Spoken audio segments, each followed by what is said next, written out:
mengapa kematian beliau menggemparkan Kairo dengan pemakamannya yang dihadiri lebih dari 1,5 juta orang. Mari kita simak kisah dari Asosiasi Universitas Islam Mesir ini. Al-Kisah dari kampung kecil bernama Tafahna al-Ashraf, distrik Mittelghamir, Provinsi Dakohlia, Mesir, ada 9 orang sarjana miskin lulusan Fakultas Pertanian. Lalu mereka pun sepakat membuat sebuah peternakan unggas, sembari mencari mitra ke-10.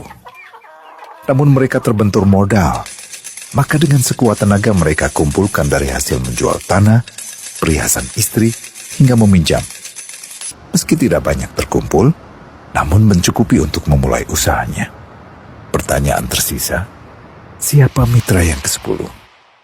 Insinyur Solah, satu dari mereka pun berkata, "Aku sudah menemukan mitra yang ke-10. Siapa?" kata teman-temannya. "Allah," lanjutnya. "Allah akan menjadi mitra usaha kita yang ke-10. Allah akan mendapat 10% dari keuntungan kita. Dengan perjanjian, Allah yang akan memberikan perlindungan dan pemeliharaan, keamanan dari segala wabah penyakit." Akhirnya mereka pun sepakat. Kontrak kerjasama pun ditulis secara rinci dan dicatatkan ke notaris, lengkap dengan peran mitra ke-10 tersebut. Tak disangka, setelah 1 musim bisnis mereka langsung meroket, jauh dari yang dibayangkan sebelumnya. Lalu mereka pun kembali bersepakat menambah jatah keuntungan mitra ke-10 menjadi 20% di musim kedua, dan begitu seterusnya hingga mencapai 50%. Lalu bagaimana keuntungan mitra ke-10 itu dialokasikan? Dimulai dengan membangun sekolah dasar Islam putra, lalu lanjut putri, kemudian sekolah menengah putra, kemudian putri. Tambah lagi madrasah alia putra, lalu putri. Tapi karena keuntungan terus membanjir, akhirnya dibentuklah Baitul Mal. Dan mereka pun mengajukan ke pemerintah untuk membangun universitas di kampung. Awalnya ditolak dengan alasan tiadanya akses bagi para mahasiswa.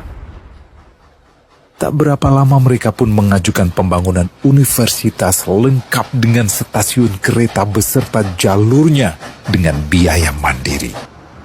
Akhirnya permintaan ini disetujui, dan pertama dalam sejarah Mesir berdirilah sebuah universitas di perkampungan kecil.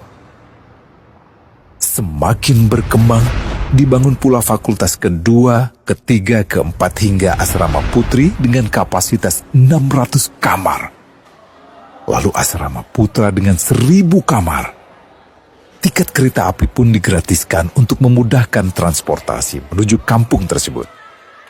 Tak cukup hanya itu, dibangun Baitul Mal berikutnya hingga hilang kemiskinan di daerah tersebut. Dan program ini diduplikasi ke kampung-kampung lain hingga bisa dikatakan tak ada kampung yang disinggahi Insinyur Solah kecuali akan dibangun Baitul Mal untuk warga.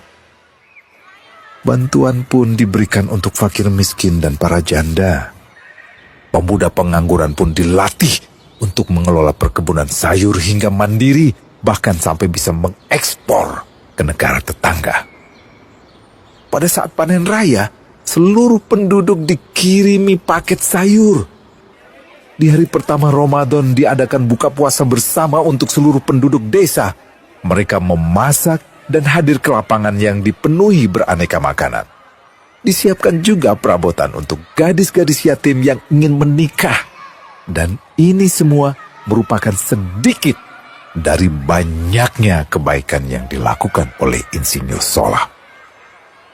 Hingga pada akhirnya disepakatilah keuntungan perusahaan 100% untuk Allah. Insinyur Solah yang awalnya adalah salah satu mitra usaha berubah menjadi karyawan Allah. Dia hanya menerima gaji, namun dia memberikan Tuhannya syarat agar membuatnya hanya butuh kepadanya dan hanya meminta kepadanya. Inilah sosok Insinyur Solah Atiyah, aktor utama kisah menakjubkan ini. Keikhlasannya membuat ia sama sekali menolak terkenal di media massa. Dan kini, meski orang yang melibatkan Allah ke dalam bisnisnya ini telah wafat, terbayang seluruh amal jariahnya yang selalu mengalir untuknya. Masya Allah. Pertanyaannya, akankah ini hanya menjadi sebatas kisah saja? Atau menjadi teladan bagi kita untuk mengikuti jejaknya?